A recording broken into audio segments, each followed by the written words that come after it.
And so this morning, I want to start with a little bit of skill building, and we're going to do this for maybe about 5-6 minutes, and then we're going to start our 30-minute practice. It's a 30-minute short form that David Swenson outlines and David Williams kind of promotes as a way to build your practice, build your strength.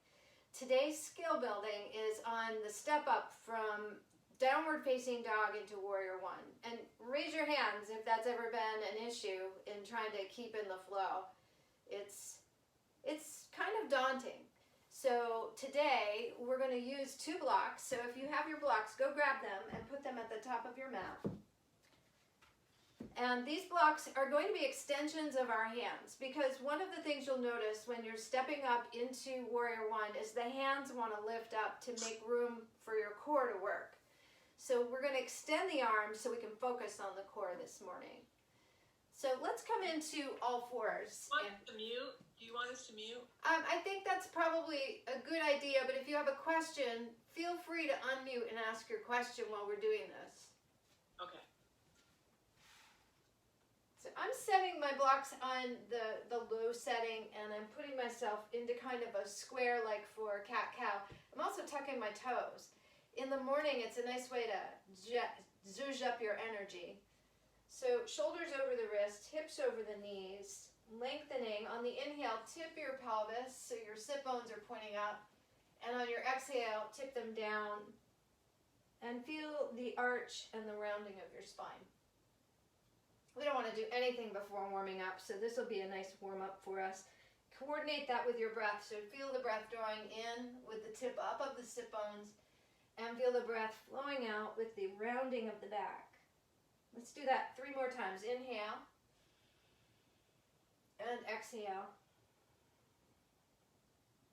Inhale. And exhale. One last time. Inhale. Draw the shoulders way back. And exhale. Round. Press the ground. Press the blocks. And then come back into neutral spine.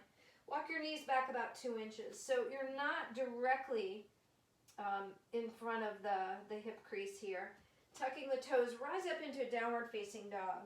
Hands on the blocks. Knees soft as you acclimate to the long spine. And then drop your heels down and get that stretch. Full breath in and out. And start to get a sense of bandhas. So bandhas are a way of channeling energy, and we need the bandhas in Ashtanga to be strong. So drawing your hip points in toward each other, lengthening your sternum toward your throat, and then chin to chest as the weight of your head suggests here. Now, on the inhale, let's take the knee into the chest, and on the exhale, put the foot back down. Try to keep the shape of the dog as you do this. Inhale, left knee in. And then exhale, put the foot back down. So let's march like this. Inhale, right. Exhale, dog. Inhale, left. Exhale, dog. Inhale, right. Exhale, dog. Inhale, left. Exhale, dog. Now, take your shoulders forward and come into plank. Shoulder blades on the back. Ooh, that's a nice stretch for the calves if you take your heels way back. Shoulders back. Sternum forward, engage the front of your thighs. On your inhale, take the right knee in, and then exhale, step back into plank. Inhale, left knee in, exhale, step back to plank. Keep marching like this. Inhale, right. Exhale, plank. Inhale, left. Exhale, plank.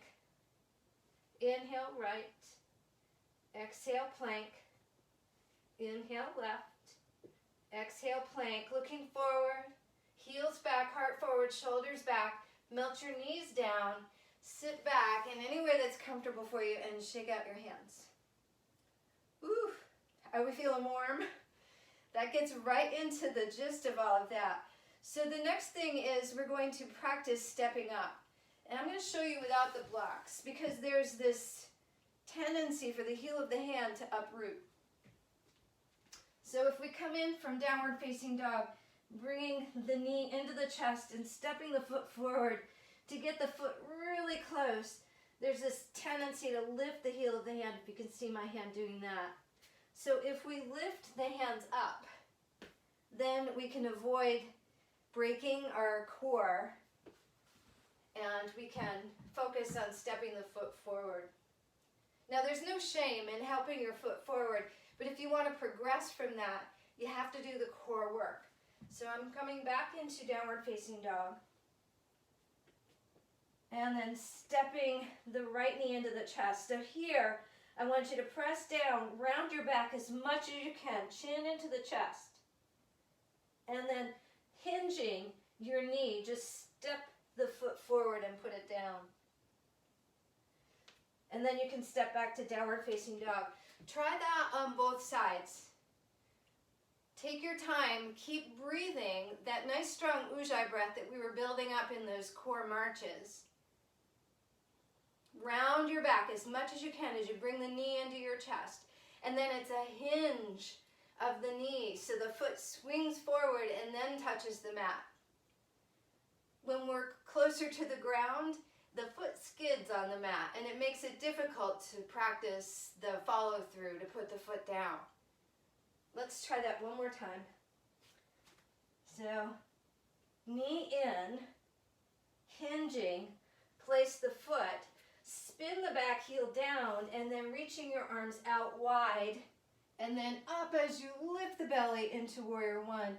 Hands come back to the mat or the blocks. Step back to down dog. Left knee into the chest.